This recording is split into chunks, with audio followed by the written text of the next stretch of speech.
Sebuah video viral menampilkan seorang penerjun payung jatuh dan tersangkut di antena rumah warga di Blitar, Jawa Timur.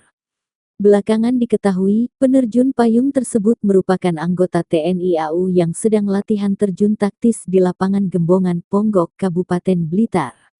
Anggota Tentara Nasional Indonesia, TNI, diketahui adalah Serda S. Penjelasan TNI Komandan Koramil Ponggok Kapten In. Slamet Gunarto mengatakan bahwa peristiwa itu terjadi di Desa Gembongan, Kecamatan Ponggok, Kabupaten Blitar pada Senin pagi.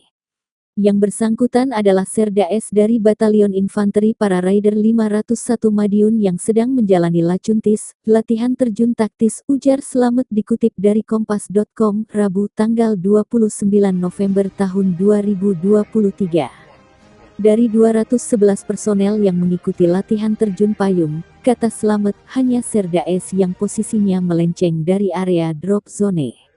Kata Slamet, Serda S mendarat di atap rumah warga karena melenceng sejauh sekitar 50 meter dari area pendaratan yang telah ditentukan.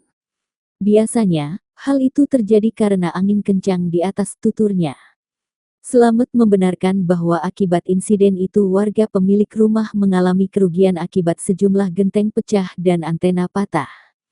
Namun, selanjutnya, warga tersebut tidak menuntut ganti rugi kepada pihak TNI. Bahkan, warga setempat bergotong royong menyediakan nasi bungkus kepada 211 personel TNI yang mengikuti latihan. Kebetulan tadi saya sendiri yang menemui warga pemilik rumah. Kalau tidak salah namanya Pak Nasikin. Kata beliau, tidak apa-apa, yang penting penerjunnya selamat, tutur Slamet.